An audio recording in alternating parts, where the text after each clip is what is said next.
2025년 제2회 추가 경정 예산에 대한 정부의 시정연설이 있습니다.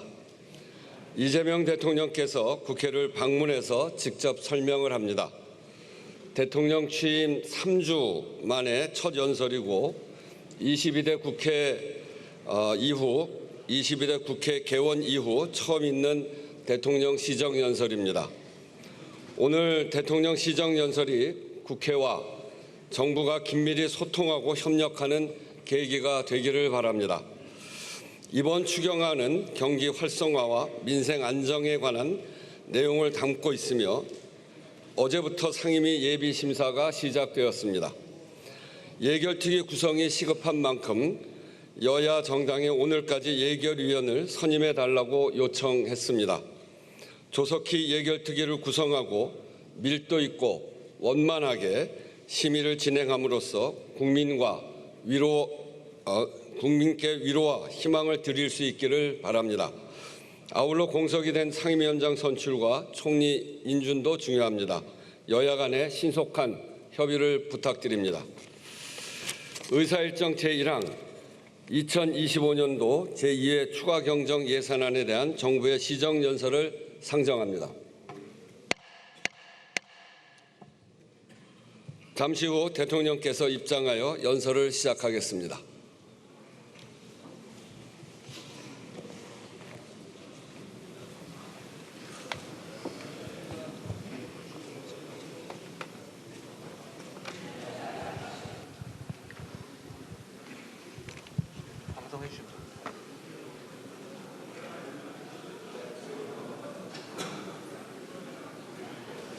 예, 우원식 지금 대통령께서 입장하고 계십니다. 들어보셨고요. 지금 들으신 것처럼 이재명 대통령이 국회 본회의장에 입장을 하고 있습니다.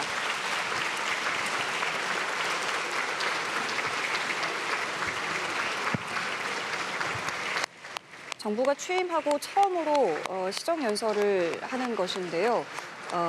지금 민주당 의원들이 박수와 또 악수를 나누면서 시정연설을 하기 위해서 입장을 하고 있습니다. 말씀드린 대로 오늘 시정연설은 이제 정부가 추진하고 있는 예산안에 대한 설명이 있는 것입니다. 그리고 국회의 협조를 구하는 자리이기도 하고요.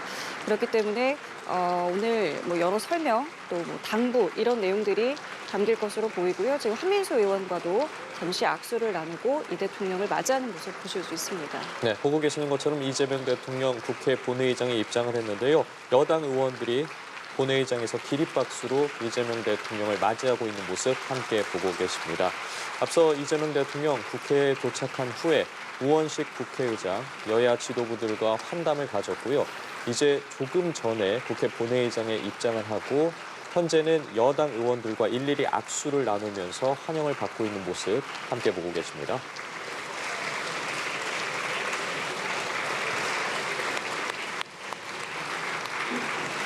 의원들이 악수를 하고 또 박수를 건네면서 이재명 대통령을 환영하고 있고요. 자리로 가게 되면 시정연설을 하게 됩니다. 말씀드린 것처럼 오늘 이 자리에서 아무래도 추경과 관련된 이야기가 주를 이루겠지만 이 외에도 또 다른 메시지가 있을지 이 부분도 저희가 좀 주목해서 함께 보시면 좋겠습니다. 이재명 대통령이 이제 자리로 가고 있습니다. 저희 시정연설 이어서 들어보시겠습니다.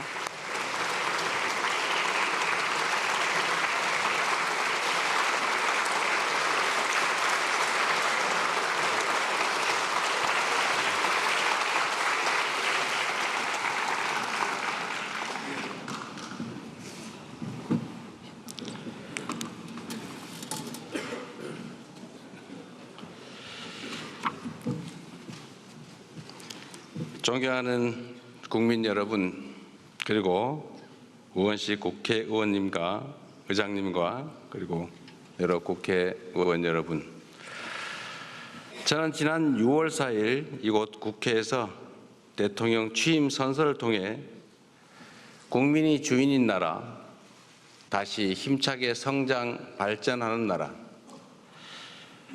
모두 함께 잘 사는 문화가 꽃피는 나라, 그리고 안전하고 평화로운 나라를 만들겠다고 약속드렸습니다. 무너진 경제를 회복하고 민생 경제를 살리는 일은 지금 우리가 해결해야 할 가장 시급한 과제입니다. 요즘처럼 저성장이 지속되면 기회의 문이 좁아지고 경쟁과 갈등이 격화되는 악순환에 빠지게 됩니다.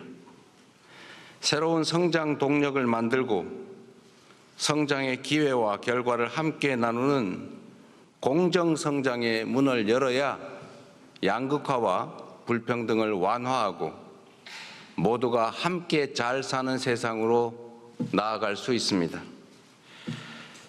자본시장도 정상화해야 합니다.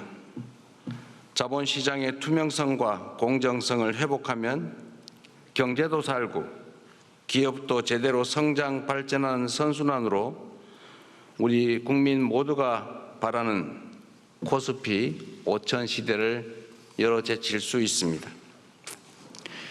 인공지능, 반도체 등 첨단 기술 산업에 대대적으로 투자하고 재생에너지 중심의 에너지 전환을 조속하게 완료하여 기후위기와 R200에 대응해야 합니다. 바이오 산업과 제조업 혁신, 문화산업 육성에도 힘을 기울여서 세계를 선도하는 대한민국을 만들어야 합니다. 외교에는 색깔이 없습니다. 진보냐 보수냐가 아니라 국익이냐 아니냐가 유일한 선택 기준이 되어야 합니다.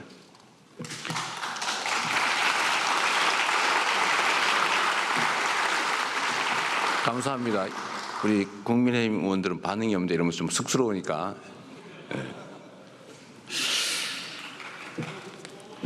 국익 중심의 실용 외교로 통상과 공급망 문제를 비롯한 국제 질서 변화에 슬기롭게 대응해야 합니다.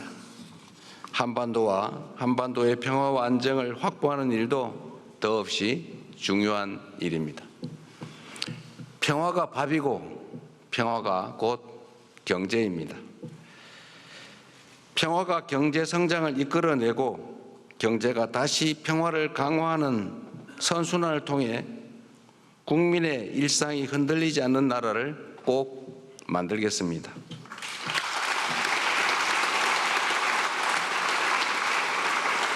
이 자리를 빌려 국민 여러분께 간곡하게 협조 요청을 드립니다. 새로운 나라, 진짜 대한민국을 만드는 일은 대통령 혼자 또는 특정한 소수가 할 수 있는 일이 아닙니다.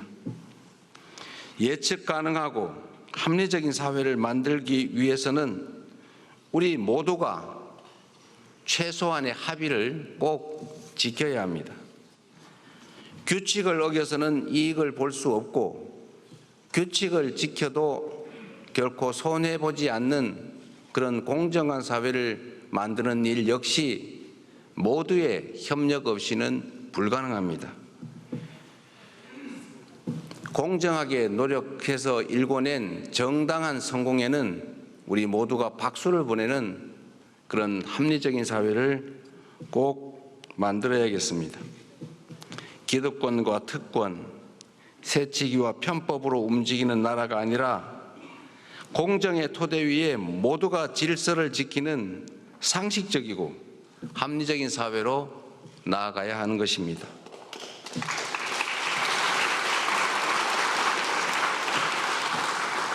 새로운 사회로 변화하는 과정은 고통을 수반하지만 건물을 걷어내야 씨를 뿌릴 수 있습니다. 하나된 힘으로 숱한 국난을 극복해온 위대한 우리 대한 국민들의 저력이라면 어떤 어려움도 능히 이겨낼 수 있다고 확신합니다. 작은 차이를 인정하고 포용하면 새롭게 출발할 수 있습니다. 짧은 기간이지만 이미 많은 것들이 회복되고 정상화되고 있습니다. 이제 한 걸음 더 나아갑시다. 우리는 할 수 있다는 것을 국민들께 보여줍시다.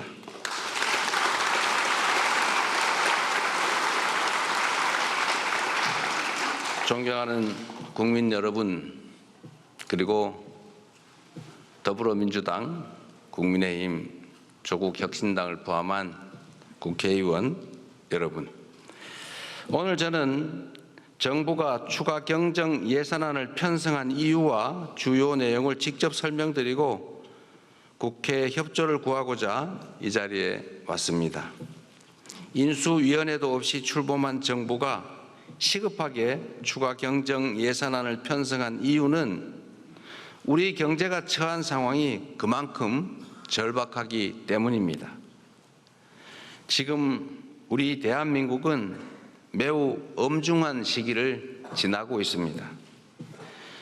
수출 회복이 더딘 가운데 내수마저 어려움을 겪고 있습니다. 고물가, 고금리, 고환율에 경제 성장률은 4분기 연속 0%대에 머물고 심지어 지난 1분기는 마이너스 성장을 하기도 했습니다. 중산층의 소비 여력은 줄어들고 자영업자들의 빚은 더 이상 감내할 수 없는 수준에 이르고 있습니다. 세부 경제 지표를 살펴보면 민생의 어려움이 더욱 여실히 드러납니다. 올 초까지 소비, 투자 심리 모두 악화 일로입니다. 올해 1분기 정부 소비, 민간 소비, 설비 투자, 건설 투자가 모두 역성장했습니다. 즉 줄어들었다는 뜻입니다. 구직을 단념한 청년들의 숫자는 역대 최고 수준을 기록합니다. 폐업한 자영업자 수도 연간 100만 명입니다. 취약계층의 가계대출 연체율은 또 급등하고 있습니다. 가계만의 문제가 아니라 금융의 취약성까지 드러내고 있습니다. 코로나 팬데믹도 견뎌낸 우리 경제가 지난 3년간 너무 심각한 위기로 빠져들었습니다. 특히 지난 12.3 불법 비상계엄은 가뜩이나 침체된 내수 경기에 치명타를 가했습니다. 미국발 관세 충격부터 최근의 이스라엘, 이란 전쟁까지 급변하는 국제 정세는 한치 앞을 예측하기 어렵습니다. 그래서 지금은 경제가 다시 뛸 수 있도록 정부가 나설 때입니다. 경제 위기에 정부가 손을 놓고 긴축만을 고집하는 것은 무책임한 방관이자 정부의 존재 이유를 스스로 부정하는 일일 수도 있습니다. 정부의 가장 큰 책무는 바로 국민의 삶을 지키는 일 아니겠습니까?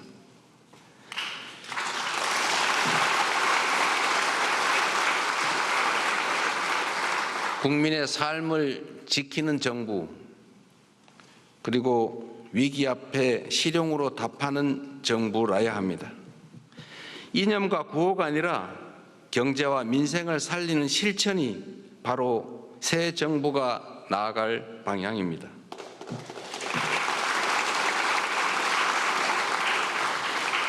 국민 여러분, 그리고 국회의원 여러분, 경제는 타이밍이라고 합니다. 지금이 바로 그 타이밍으로 생각됩니다. 저는 취임 첫날 첫 행정지시로 비상경제점검 TF를 구성하고 경기 침체 극복과 민생 회복을 위해서 30조 5천억 원 규모의 추가 경정 예산안을 편성했습니다. 신속한 추경 편성과 속도감 있는 집행으로 우리 경제, 특히 내수 시장에 활력을 불어넣는 것이 중요하다고 판단했습니다. 경기 회복의 골든타임을 놓치지 않도록 국회에 적극적인 협조를 부탁드리면서 추가 경정 예산안 세부 내용을 설명드리겠습니다. 첫째, 심각한 내수 침체에 대응하기 위해 소비 진작 예산 11조 3천억 원을 편성했습니다. 약 13조 원 규모의 민생회복 소비 쿠폰을 편성해서 소비 여력을 보강하고 내수시장 활성화를 지원하려고 합니다.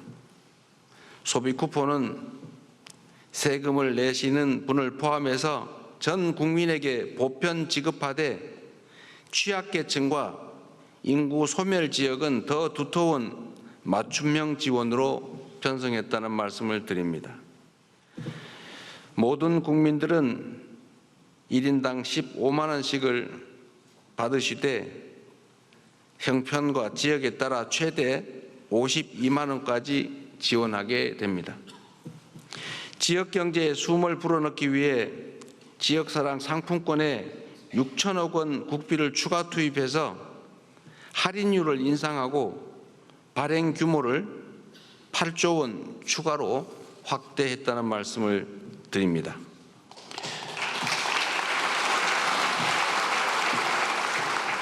소비 쿠폰과 지역사랑 상품권은 지방을 더 지원한다는 새 정부의 철학에 따라 지방에 더 많은 국비를 편성했다는 말씀을 드립니다.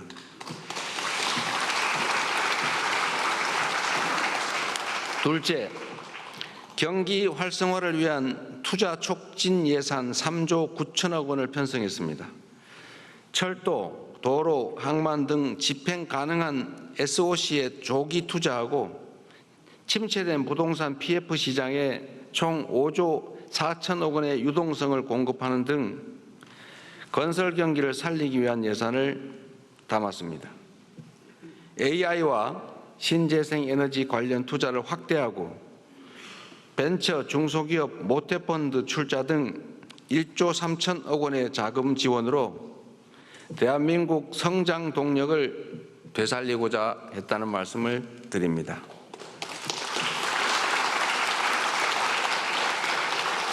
셋째로 소상공인, 취약계층 등을 지원하는 민생안정 예산을 5조 원 담았습니다. 같은 경제 위기 상황이라도 고통의 무게는 같지 않습니다. 코로나 팬데믹 위기부터 12.3 불법 비상계엄까지 극심한 고통을 겪고 계신 소상공인, 자영업자, 취약계층을 위한 특단의 대책이 필요합니다. 새 정부는 빚을 갚을 여력이 없는 취약차주 113만 명의 장기 연체 채권을 소각하겠습니다. 7년 이상 연체된 5천만 원 이하 채무를 정리해서 사실상 파산 상태로 상환 능력을 상실한 분들이 다시 정상적인 경제 활동에 복귀할 수 있는 기회를 부여해 드리려고 합니다. 성실하게 상환 중인 소상공인 여러분들에게는 분할 상환 기간을 확대하고 이자를 추가 감면할 것입니다. 폐업 소상공인의 재기 지원을 위해서 폐업 지원금도 인상합니다. 구직급여와 국민 취업 지원제도 확대 등 고용 안전망 구축에도 1조 6천억 원을 편성했습니다.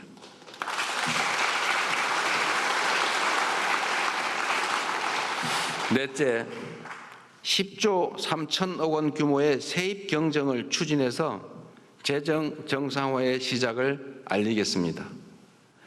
이번 추경안에는 세입 경정을 반영했습니다.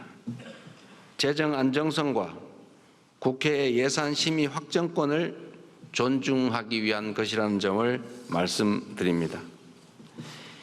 2023년과 24년 이 두 해 동안 도합 80조 원 이상의 세수 결손이 발생했습니다. 그리고 올해도 상당한 수준의 세수 결손이 예측됩니다. 만약 세수 결손을 방치할 경우에 정부는 연말에 예산을 대규모 불용 처리할 수밖에 없게 됩니다. 이렇게 되면 정부가 예산을 계획만큼 지출하지 못할 뿐 아니라 지방재정 지원도 줄어들게 됩니다. 이는 사실상의 긴축재정 운용으로 민생과 경기 회복의 걸림돌이 될 수밖에 없습니다. 새 정부는 변칙과 편법이 아닌 투명하고 책임 있는 재정 정책을 펼치려고 합니다. 추경안에 세입 경정을 반영해서 이미 편성한 예산이라 해도 필요한 사업만을 적재적소에 집행하려 하는 것입니다.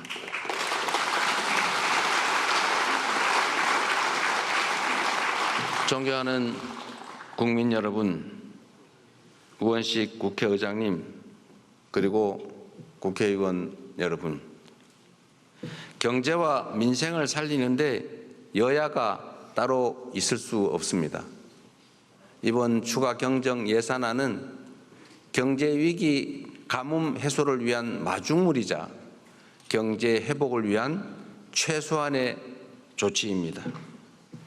정부가 추경안에 담지 못한 내용이 있다면 국회 예산 심의 과정에서 주저하지 마시고 의견을 내주시기 바랍니다. 특히 우리 야당 의원님들께서도 필요한 예산 항목이 있거나 삭감에 주력하시겠지만 추가할 게 있으시다면 언제든지 의견을 내주시기를 부탁드립니다. 다행히 새 정부 출범 이후에 정치적 불확실성이 해소되면서 소비 심리가 많이 개선되고 있습니다. 정부는 앞으로도 든든한 민생의 버팀목이 되도록 노력하겠습니다. 오직 실용 정신에 입각하여 국민의 삶을 살피고 경기 회복과 경제 성장의 새 길을 열기 위해 최선을 다하겠습니다. 대한민국 경제의 활력을 되찾고 국민이 행복한 나라를 만드는 데에 국회가 적극 협조해 주시기를 부탁드리면서 우리 국민의힘 의원님들 어려운 자리 함께해 주신 점에 대해서 진심으로 감사하게 생각합니다. 고맙습니다.